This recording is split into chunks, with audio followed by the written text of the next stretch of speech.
নমস্কার বন্ধুরা, আরও একটি নতুন পর্বে আপনাদের সবাইকে স্বাগত জানাই। আশা করছি আপনারা সবাই ভালো আছেন, সুস্থ আছেন।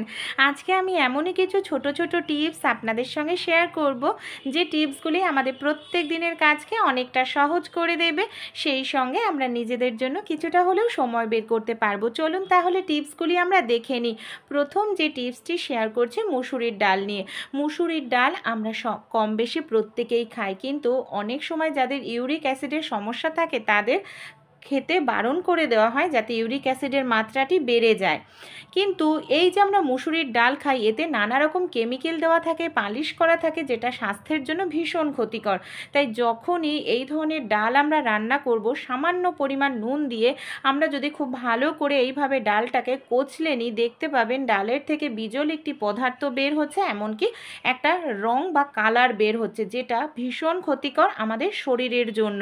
তাই অবশ্যই যখনই ডাল রান্না করবেন, আর দেখুন একটি ফেনা মতো বের হচ্ছে, এইভাবে যদি আপনারা ডালটা ধুয়ে নেন, বা এই যে নোংরা যেটা কেমিক্যাল বা রং মেশানো থাকে, এই যে ফেনাটা, এটা স্বাস্থ্যের জন্য ক্ষতিকর। এইভাবে ধুয়ে বের করে নিলে তারপর মুসুরির ডাল রান্না করুন, এটা আমাদের স্বাস্থ্যের জন্য কিন্তু উপকারী হবে।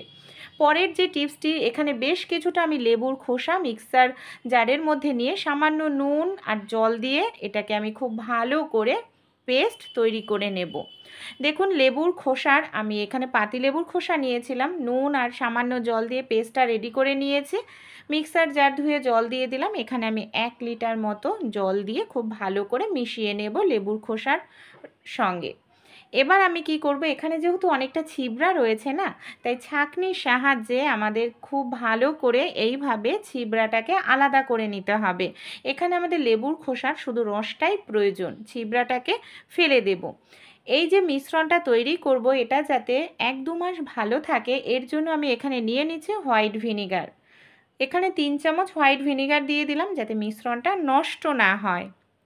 সেই সঙ্গে এখানে আমি দিয়ে দেবো 1 চামচ পরিমাণ বেকিং সোডা, এমনকি এখানে আমি দিয়ে দিচ্ছি ডিটারজেন্ট পাউডার। এখানে আমি 2 চামচ পরিমাণ ডিটারজেন্ট পাউডার দিয়ে দেব। সেই সঙ্গে এখানে আমি আরও কিছু উপকরণ দিয়ে দেব। 2টো ন্যাপথলিন নিয়েছি, ন্যাপথলিন দুটোকে আমি এখানে গুঁড়ো করে নিচ্ছি। একটি পেপারের ওপর রেখে ন্যাপথলিনের গুঁড়ো বা পাউডারটাকে আমি দিয়ে দিচ্ছি। সেই সঙ্গে এখানে আমি দিয়ে দেব কিছুটা পরিমাণ ডেটল।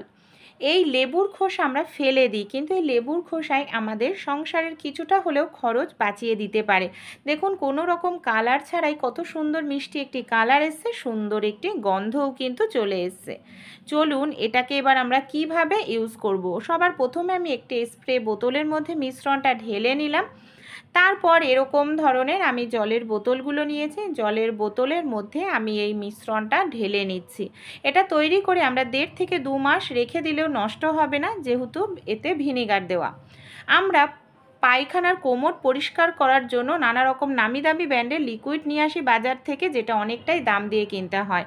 কিন্তু এই ধরনের লিকুইড তৈরি করে নিয়ে যদি আমরা 5 মিনিট রেখে দিই, মিশ্রণটা ঢেলে তারপর একটি ব্রাশ দিয়ে আমরা পায়খানার কোমরটাকে পরিষ্কার করি, যেরকম বাজে দুর্গন্ধ, জীবাণু, ব্যাকটেরিয়া চলে যাবে, সেই সঙ্গে খুব সুন্দর নোংরাও পরিষ্কার হবে। প্রথমেই দেখেছেন কি পরিমাণে নোংরা ছিল আমার পায়খানার কোমরটা, পরিষ্কার করার পর দেখুন এখন কতটা সুন্দর পরিষ্কার হয়েছে। এইভাবেও কিন্তু আপনারা বাড়িতেই লিকুইড তৈরি করে পরিষ্কার করতে পারেন। পরের যে টিপসটি শেয়ার করব, অনেক সময় আমরা বাজার থেকে মাছ আনার পর দেখি মাছটা নরম হয়ে গেছে, আর নরম হয়ে যাওয়া মাছ আমরা যদি ভাজতে দিই তেলে, তাহলে কিন্তু মাছটা দেখা যায় অনেক সময় তেলে দিলে পুরোপুরি মাছটা ভেঙে যায়। তাই এই ধরনের যদি সমস্যার মধ্যে পড়েন, নুন হলুদ তো অবশ্যই মাখাতে হবে, সেই সঙ্গে নিয়ে নিতে 1 চামচ পরিমাণ চালের গুঁড়ো। এখানে আমি চালের গুঁড়ো নিয়েছি, চালের গুঁড়ো না থাকলে ময়দা দিয়ে দেবেন।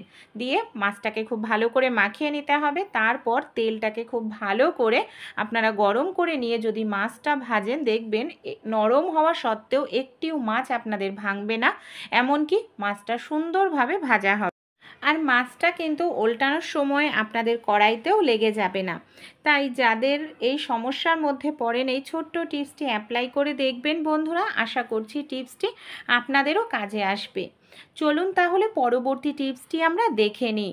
আমরা প্রত্যেক বাড়িতেই সাবান তো ব্যবহার করি, সাবান ব্যবহার করার পর সাবানের খালি প্যাকেটটাকে ফেলে দিই, কিন্তু সাবানের এই খালি প্যাকেটটাও আমরা কাজে লাগাতে পারি, কারণ এর মধ্যে থাকে সুন্দর মিষ্টি সাবানের গন্ধ। এখানে প্যাকেটটাকে আমি 2 টুকরো করে ছিঁড়ে নিলাম।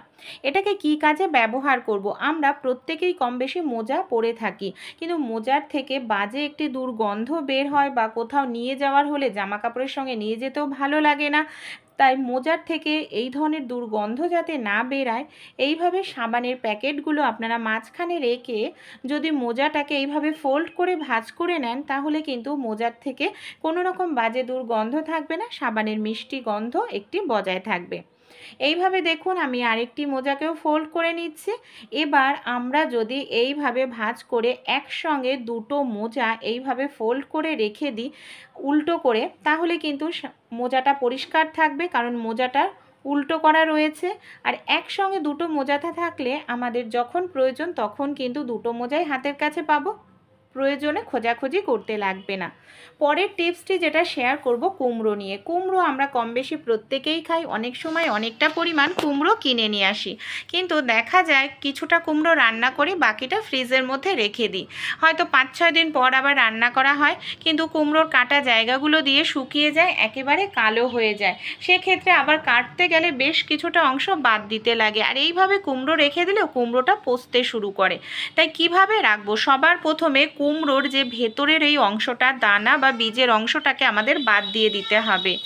কুমড়ো কিন্তু এই ভেতরের বীজের অংশ থেকেই পচতে শুরু করে, তাই এই অংশটাকে আমরা বাদ দিয়ে দেবো। এটাকে আপনার ফেলে না দিয়ে ব্যবহার করতে পারেন, কারণ কুমড়োর বীজ ভীষণ উপকারী। এবার কি করতে হবে, এখানে আমি নিয়ে নিয়েছি সরিষার তেল। হাতে সামান্য পরিমাণে একটু সরিষার তেল আমি এইভাবে দেখুন লাগিয়ে নিচ্ছি। এই সরিষার তেলটাকে কুমড়োর যে কাটা জায়গাটা আছে এই জায়গাটায় যদি আমরা লাগিয়ে নিই, তাহলে কি হবে, আমরা ফ্রিজের মধ্যে 7-8 দিন রেখে দিলেও কুমড়োর কাটা অংশটা শুকাবে না, কালো হবে না। যখন দ্বিতীয়বার রান্না করব তখন আমাদের আর কেটে বাদ দিয়ে দিতে হবে না। ছোট্ট টিপসটি অ্যাপ্লাই করে আপনারাও দেখতে পারেন। চলুন পরের টিপসটি দেখে নিই। উচ্ছে খাওয়া স্বাস্থ্যের জন্য ভীষণ উপকারী, কিন্তু বন্ধুরা উচ্ছে যেরকম স্বাস্থ্যের জন্য উপকার, উচ্ছের বীজ কিন্তু সেরকমই ভীষণ ক্ষতিকর। তাই আমরা প্রত্যেকেই তো উচ্ছে খাই। উচ্ছের বীজ কাদের জন্য ক্ষতিকর? যাদের কিডনিতে সমস্যা আছে, কারণ উচ্ছের বীজ হজম হতে সময় লাগে, সহজে আবার অনেকের হজমও হতে চায় না, পেট ব্যথাও করে। তাই উচ্ছে কাটার সময় এইভাবে যদি আমরা উচ্ছের বীজটাকে আলাদা করে নিই, দেখুন এইভাবে, তাহলে কি হবে, অনেকেই আছে যে উচ্ছে ভাজার পর বীজটাকে আলাদা করে, সেক্ষেত্রে তেল মশলা নুন হলুদটা নষ্ট হয়। তাই উচ্ছে কাটার সময়ই যদি আমরা বীজটাকে এইভাবে বের করে দিই, তাহলে রান্না করার পর আমাদের আর উচ্ছের বীজ বা দানাটা ফেলতে হবে না। এবার যে আরেকটা ছোট্ট টিপস শেয়ার করব, অনেকেই আছি যারা উচ্ছে খেতে পছন্দ করি না তেতোর জন্য, বিশেষ করে ছোট বাচ্চারা তো একেবারেই উচ্ছে খেতে চায় না। তাই উচ্ছেটা খুব ভালো করে ধুয়ে নেওয়ার পর নুন হলুদ দিয়ে আমাদের খুব ভালো করে এইভাবে মেখে নিতে হবে। মেখে আমি 5 মিনিট রেখে দিয়েছিলাম।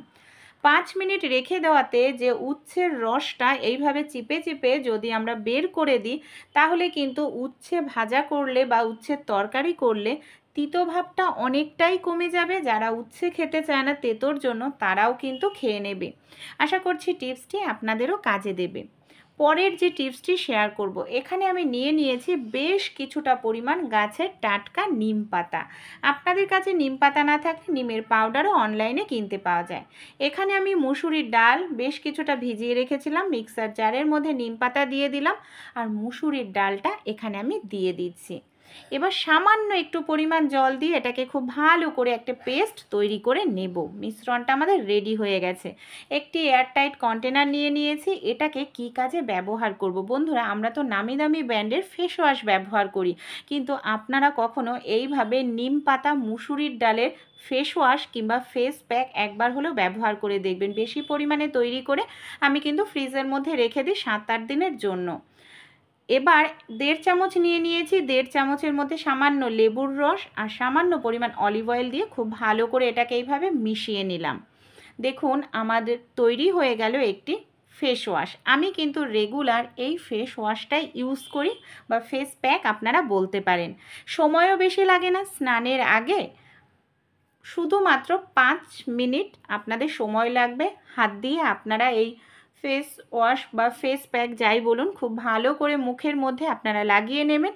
হালকা হাতে একটু মাসাজ করবেন। এর ফলে আপনাদের ত্বকের যে ময়লা আছে, নোংরা মরা চামড়া খুব সহজে উঠে যাবে। ব্রণর সমস্যা থাকলে দূর হবে, কারণ এখানে নিম পাতা দেওয়া হয়েছে। সেই সঙ্গে মুসুরির ডাল ত্বককে ফর্সা এমনকি ভেতর থেকে উজ্জ্বল করতে সাহায্য করবে। আমি এখানে 3 মিনিট মতো রেখে দিয়েছিলাম। হালকা যখন শুকিয়ে গেছে খুব ভালো করে মুখটাকে আমি ধুয়ে নিচ্ছি। রেজাল্ট আপনাদের সামনেই রয়েছে। ভালো লেগে থাকলে আপনারাও ইউজ করে দেখবেন। চলুন পরের টিপসটি দেখে নিই। উচ্ছে খেতে অনেকেই পছন্দ করে না, কিন্তু এই রেসিপিটি আপনাদের ভাতের সঙ্গে রুটির সঙ্গে এতটাই দারুণ লাগে যে উচ্ছে কোনোদিনও খায় না সেও কিন্তু চেটে পুটে খাবে। এখানে আমি একটি আলু ছুলনি দিয়ে উচ্ছের গাঁটাকে এইভাবে একটু ছুলে সমান করে নিচ্ছি। সবগুলোকেই এইভাবে আমি সবার প্রথমে ছুলে সমান করে নেব। তারপর ধুয়ে নিয়ে উচ্ছের বোটার অংশটাকে এইভাবে আমি কেটে নিচ্ছি। এবার আমাদের কি করতে হবে, আমাদের ছুরি দিয়ে একটি কাজ করতে হবে। উচ্ছের ঠিক পেটের মাঝখানটাতে এইভাবে কেটে নিতে হবে, কারণ এদের উচ্ছের পেটের ভেতর যে দানা বা বীজটা আছে, একটি চামচের সাহায্যে দেখুন এইভাবে আমি দানা বা বীজটাকে বের করে ফাঁকা করে নিচ্ছি। সবগুলো উচ্ছের ভেতরের যে বীজ আছে পুরোটা উচ্ছে কিন্তু কাটবো না, এক পাশ কাটবো। এক পাশ কেটে এইভাবে আমি দানা বীজটা বের করে নিলাম। এবার কি করছি দেখুন, এখানে আমি একটি কাঁচা আম নিয়েছি। কাঁচা আমটাকে এইভাবে আলু ছিলনি দিয়ে খোসাটা ছাড়িয়ে নিচ্ছি। ছোট ছোট পিস পিস করে নেব আমটাকে।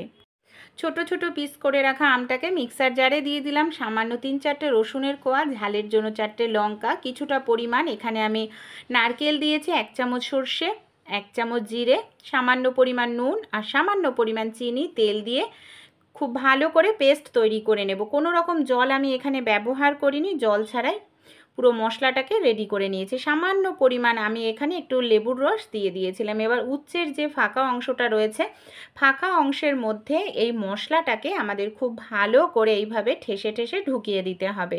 সবগুলোর মধ্যেই আমি এইভাবে মশলাগুলোকে ঢুকিয়ে দেব।